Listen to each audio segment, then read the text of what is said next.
자, 오늘은 조금 특별한 가까운 미래에서 보내온 하나의 가상 시나리오를 들여다볼까 합니다.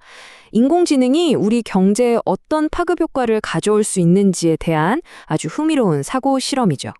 바로 이 질문, 이 역설적인 질문이 오늘 이야기의 핵심입니다. 2028년 6월, 전 세계를 휩쓴 경제 위기를 돌아보며 작성된 가상의 메모에 담긴 내용인데요. 이게 대체 무슨 뜻일까요? 자, 그럼 지금부터 시간을 거슬러 올라가서 단 2년 만에 어떻게 세상이 이 지경까지 이르게 됐는지 그 사건의 순서를 따라가면서 한번 차근차근 재구성해 보겠습니다. 모든 것의 시작점, 바로 첫 번째 도미노는 소프트웨어 산업에서 넘어졌습니다.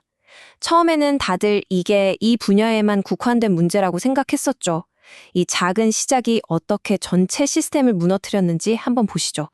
첫 번째 충격은요, 단순히 소프트웨어 회사들이 AI 때문에 어려워졌다는 사실이 아니었습니다. 진짜 충격적인 건 그 회사들이 위협에 어떻게 반응했냐는 거였어요. 이게 정말 무서운 악순환의 고리를 만들어냅니다. 한번 보세요. AI가 우리 사업을 위협하니까 회사는 살아남기 위해 비용을 줄여야 했고, 그래서 직원을 내보냈습니다. 그리고 그 아낀 돈으로 뭘 했을까요? 바로 AI 기술에 투자한 거죠. 결과적으로 AI는 더 똑똑해지고 더 많은 회사를 위협하게 된 겁니다. 그러니까 여기서 진짜 중요한 포인트가 뭐냐면요. 이게 과거의 코닥이나 블록버스터가 디지털 기술에 저항하다가 망했던 것과는 완전히 다른 이야기라는 겁니다. 이번에는 위협받는 회사들이 스스로의 파괴를 오히려 가속화시킨 셈이죠. 저항할 수가 없었으니까요. 근데 문제는 이 파괴적인 순환이 소프트웨어 업계에만 머물지 않았다는 겁니다. 마치 전염병처럼 순식간에 다른 곳으로 퍼져나갔죠. 우리 경제 시스템 안에 있던 마찰이라는 게 사라지기 시작하면서부터요. 생각해보면요. 사실 우리가 알던 수많은 비즈니스 모델들은 인간의 어떤 한계, 예를 들면 귀찮음이나 브랜드에 대한 충성심, 아니면 그냥 늘 하던 대로 하는 그런 습관 같은 걸 기반으로 엄청난 돈을 벌어왔습니다. 그런데 2027년 초가 되면서 AI 에이전트라는 게 나타나서 바로 이 마찰을 없애버리기 시작한 거예요. 우리가 일일이 비교하기 귀찮았던 항공권 가격, 깜빡하고 취소 못한 구독 서비스, 매년 그냥 연장하던 자동차 보험 같은 것들을요, 이 AI가 소비자를 위해서 365일 24시간 내내 최적의 선택만 찾아준 거죠. 기존 비즈니스 모델들이 설 자리를 잃게 된 겁니다. 이게 정말 좋은 예시인데요. 예전엔 배고프고 좀 귀찮으면 그냥 늘 쓰던 배달 앱을 켰잖아요. 그게 바로 그 회사의 힘, 즉 해자였습니다. 하지만 AI 에이전트한테는 그런 게 없어요. 홈 화면도 브랜드 충성도도 피로감도 없으니까요.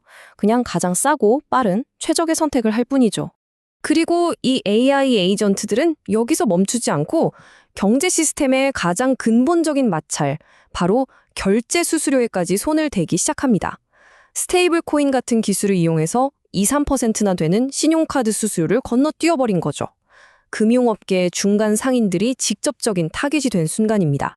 자, 이제 기술 분야에서 시작된 이 파괴적인 흐름이 서비스 경제 전체로 번지면서 문제는 이제 특정 산업의 위기가 아니라 시스템 전체의 위기로 커져버립니다. 이게 일반적인 경기 침체랑 다른 점이 뭐냐면요. 보통은 시간이 지나면 회복되잖아요. 그런데 이건 한번 시작되면 스스로를 더 악화시키는, 마치 끝없는 나선처럼 추락하는 구조였던 거죠. AI 때문에 일자리를 잃으니 소비가 줄고, 소비가 주니 다른 기업들도 힘들어져서 또 AI를 도입하고, 그럼 또 일자리가 줄어들고, 멈출 수가 없었어요. 75%.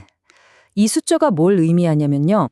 바로 지금 AI 때문에 일자리를 잃고 있는 화이트 칼라 계층이 우리 경제 소비의 약 75%를 차지하고 있었다는 뜻입니다.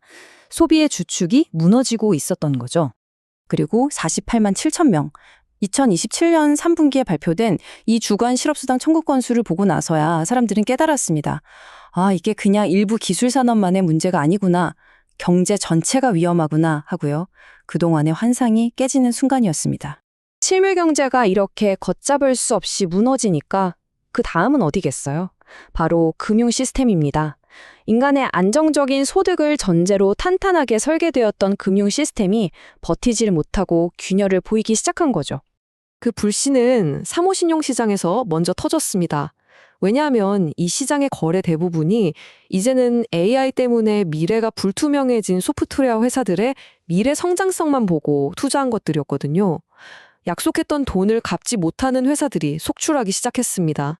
이 사태는 결국 훨씬 더 거대한 시장, 바로 13조 달러 규모의 주택담보대출 시장에 대한 끔찍한 질문을 던지게 만들었습니다.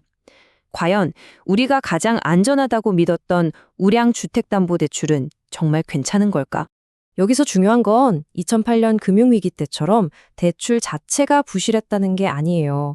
대출을 해줄 당시에는 신용점수도 높고 직업도 안정적인 완벽한 조건의 사람들이었습니다. 문제는 대출을 해주고 난 다음에 그 대출의 기반이 됐던 안정적인 화이트 칼라의 미래라는 세상이 통째로 사라져버렸다는 거죠.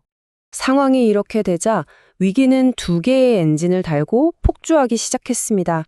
하나는 일자리 감소라는 실물 경제 엔진, 또 다른 하나는 위험을 다시 계산해야 하는 금융 엔진. 그런데 정말 큰 문제는 기존에 우리가 알던 재정 정책이나 통화 정책으로는 이 두 엔진을 끌 수가 없었다는 겁니다. 이 그래프를 보시면 그 이유를 알 수 있습니다. AI가 만들어낸 엄청난 생산성의 이익이 노동자에게 거의 돌아가지 않고 대부분 자본과 기술을 소유한 사람들에게 흘러들어갔어요. 결과적으로 전체 경제에서 노동자의 몫은 역사상 가장 빠른 속도로 곤두막질 쳤습니다. 정부는 정말 딜레마에 빠졌습니다. 일자리를 잃은 사람들을 돕기 위해 돈을 더 풀어야 하는데 바로 그 순간에 기업과 개인에게서 걷는 세금은 줄어들고 있었으니까요. 재정 위기가 닥친 거죠. 결국 정치권은 아무것도 못하고 실리콘밸리를 점령하라 같은 사회적 갈등만 커져갔습니다. 그런데 이 모든 이야기는 2028년의 일이 아닙니다. 여러분은 지금 2026년 2월의 시점에서 이 이야기를 듣고 계신 거죠. 맞습니다. 지금까지 이야기한 건 모두 아직 일어나지 않은 미래에 대한 하나의 경고, 일종의 사고 실험이었습니다. 지금 금융 시스템은 인간지능의 가치를 다시 매기고 있습니다. 우리 사회가 마주한 도전은요, 이 가상의 시나리오가 현실이 되기 전에 새로운 사회적 틀을 설계하는 겁니다. 우리에겐 아직 시간이 있습니다. 광산의 카나리아는 아직 살아있으니까요. 이제 질문은 단 하나입니다. 우리는 지금 무엇을 준비하고 만들어 나가야 할까요?